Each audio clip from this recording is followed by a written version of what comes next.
क्या आप भी जर्मनी में टिकटॉक शॉप पर सेलिंग करना चाहते हैं लेकिन आपको कंपनी फॉर्मेशन और वैट समझ नहीं आ रहा? तो चले मैं आपके लिए आसान कर देती हूँ। मैं आपको फटाफट से समझाती हूँ कि कंपनी फॉर्मेशन और वैट रजिस्ट्रेशन आपने किस तरह से करनी है। जर्मनी में एज अ बिज़नेस सेलर अपने आप को टिकटॉक शॉप पर रजिस्टर्ड करने के लिए आपको एक रजिस्टर्ड बिजनेस की ज़रूरत होती है, यानी कि कंपनी की। जैसे हमें यूके में और यूएस में भी कंपनी फॉर्मेशन चाहिए होती है एज अ बिज़नेस सेलर अपने आप को रजिस्टर्ड करने के लिए टिकटॉक शॉप पर।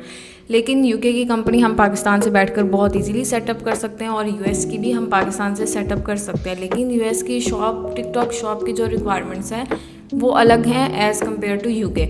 इसी तरह जर्मनी में भी टिकटॉक शॉप की जो रिक्वायरमेंट्स हैं वो बिल्कुल अलग हैं। जब आपको कंपनी फॉर्मेशन करनी पड़ेगी as a business seller registered होने के लिए टिकटॉक शॉप के ऊपर, अब हमारे पास 2 से 3 कंपनीज़ का ऑप्शन होता है। अगर आपके पास कोई कंपनी जर्मनी में पहले से रजिस्टर्ड है तो काफ़ी अच्छा है, लेकिन अगर आपके पास कोई कंपनी वहाँ रजिस्टर्ड नहीं है तो आपको सोल प्रोप्राइटरशिप यानी कि गवर्बी वहाँ पे रजिस्टर्ड करनी पड़ेगी। ये काफ़ी इजी कंपनी है और इजीली सेटअप हो जाती है, इसकी फ़ीस भी कम है और ये टिकटॉक शॉप फुली एक्सेप्ट करता है एज अ मतलब कि अगर आप काफ़ी अभी छोटे लेवल पे सेलर हैं तो आपके लिए ये कंपनी बेस्ट है। जो भी न्यू सेलर हैं वो उनके लिए स्मार्ट चॉइस यही है कि वो गवर्बी ही रजिस्टर्ड करवाएं। अब हम बात करते हैं कि आपने इसकी रजिस्ट्रेशन के लिए आपको क्या क्या डॉक्यूमेंट्स रिक्वायर्ड है।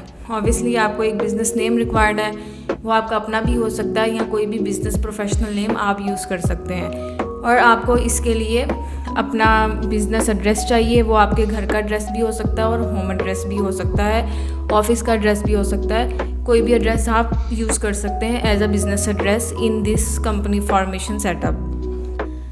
अब हम बात करते हैं ट्रेड रजिस्ट्रेशन यानी कि गवर्बियन मेल्डिंग। आपको ट्रेड रजिस्ट्रेशन के लिए अपने लोकल ट्रेड ऑफिस गवर्नमेंट में अप्लाई करना होता है। उसके बाद आपको आपका लोकल ट्रेड लाइसेंस मिलता है जिसकी बेस पर आप काम कर सकते हैं। कौन कौन से डॉक्यूमेंट्स आपको रिक्वायर्ड हैं? आपको आपका वैलिड आईडी कार्ड और पासपोर्ट रिक्वायर्ड है। गवर्बियन मेल्डिंग फॉर्म आपको फिल करके देना होता है इसमें, और आपको आपका रेजिडेंस परमिट रिक्वायर्ड है अगर आप यूरोप सिटीज़न नहीं हो तो। इसकी फ़ीस 100 to 200 यूरोज़ है। सिटीज़ पे भी डिपेंड करती है और फ़ीस फ्लैक्चुएट भी कर सकती है। अब हम बात करते हैं हमारे सबसे इम्पॉर्टेंट टॉपिक के बारे में, यानी कि टैक्स रजिस्ट्रेशन, स्टर number plus VAT ID. Tax registration से रिलेटेड मैं अब आपको इन्फॉर्मेशन बताती हूँ। जब आप गवर्बी के लिए अप्लाई करते हैं तो आपका लोकल टैक्स ऑफिस फिनेजमेट ऑटोमेटिकली आपको कॉन्टैक्ट करता है और आपको एक फॉर्म देता है जिसमें आपको टैक्स रिलेटेड इन्फॉर्मेशन फिल करनी होती है। उसमें टैक्स से रिलेटेड क्वेश्चंस होते हैं जिनको आप फिल करते हो। आपको अपनी बिज़नेस डिटेल्स बतानी होती हैं, आपने अपनी कंपनी से रिलेटेड डिटेल्स आपको उसमें बतानी होती है। सोल प्रोप्राइटरशिप है या कोई और कंपनी है। इसमें आप अपनी बैंक डिटेल्स देते हैं और आप इसमें अपने जितने भी एक्सपेंसेस हैं वो सब बताते हैं, आपके कितने एक्सपेंसेस हैं और इनकम आपकी क्या है, और आप इसमें वैट रिलेटेड इन्फॉर्मेशन भी ऐड करते हैं। इसके बाद आपको मिलता है स्टर नंबर यानी कि आपका local tax number for your business, और वैट आईडी USTDINR नंबर, जो कि पूरे यूरोप लेवल पे जर्मनी में टिकटॉक शॉप पर सेलिंग के लिए यूज़ होता है। जब आप एक बार वैट रजिस्टर्ड कर लेते हैं तो आप इजीली फुल यूरोप में सेल कर सकते हैं टिकटॉक शॉप पर भी। टिकटॉक शॉप के मैंडेटरी डॉक्यूमेंट्स में से वैट आईडी भी सबसे ज़्यादा इंपॉर्टेंट और मैंडेटरी है। आपको वैट आईडी चाहिए ही चाहिए टिकटॉक शॉप पर सेलिंग के लिए। इसके बाद मुझे बहुत सारे लोगों के मैसेजेस आए कि एक लूसिड पैकेजिंग नंबर, जो आप लोगों ने सुना हो, टिकटॉक शॉप जर्मनी में जो लोग काम कर रहे हैं उनको इस चीज़ का आइडिया होगा।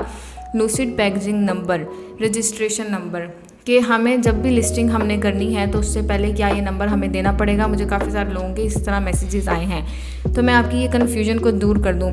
लूसिड पैकेजिंग नंबर आपको, रजिस्ट्रेशन नंबर आपको एक बार ही शॉप बनाते हुए फिल करना है। हर सेलर, जो भी जर्मनी में सेलर है, वो लूसिड पैकेजिंग में अपना बिज़नेस रजिस्टर्ड करता है। आपको एक डुअल सर्टिफाइड कंपनी के साथ कॉन्ट्रैक्ट करना पड़ता है जो आपकी सारी वेस्ट एंड मैनेजमेंट संभालती है। जितनी भी आपकी पैकेजिंग की वेस्ट होती है ना, वो उसको संभालती है। ये उसके लिए यूज़ होता है और आपको आपका लूसिड रजिस्ट्रेशन नंबर मिल जाता है जो आप यूज़ करते हैं।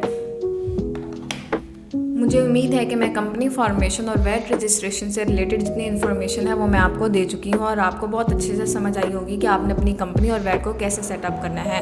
अब 3 सिंपल इजी स्टेप्स हैं जो आपने करने हैं। अपने आप को as a business seller TikTok shop seller central में जाकर रजिस्टर्ड करें, अपनी बैंक डिटेल्स, अपनी कंपनी की डिटेल्स और प्लस वैट आईडी ऐड करें और आपकी TikTok shop within a week approve हो जाएगी। जैसे ही आपकी शॉप अप्रूव हो, आपने अच्छी सी प्रोडक्ट्स को लिस्ट करना है, क्रिएटर्स को भेजनी है आपने अपनी प्रोडक्ट्स, वो आपके लिए अच्छी सी वीडियोस बनाएंगे, उन पे आपने GMV एड्स रन करने हैं और इजीली अपनी प्रोडक्ट्स को सेल करना है। जर्मनी की मार्केट अभी फ्रेश है, न्यू मार्केट है, कम कंपटीशन है और बहुत बड़ी अपॉर्चुनिटी है। तो अगर आप टिकटॉक शॉप जर्मनी में सेलिंग स्टार्ट करना चाहते हैं तो अभी अपनी कंपनी प्लस वैट रजिस्टर्ड करें और अपने आप को ई-कॉमर्स बिजनेस में ग्रो करना शुरू करें। उम्मीद है आपको मेरी वीडियो पसंद आई होगी। अगर आपको इससे रिलेटेड कोई भी क्वेश्चन है तो आप मुझे कमेंट सेक्शन में कमेंट्स कर सकते हैं। मैं इंशाल्लाह जैसे ही मुझे टाइम मिलता रहेगा मैं आपको आपके क्वेश्चंस के जवाब देती रहूँगी।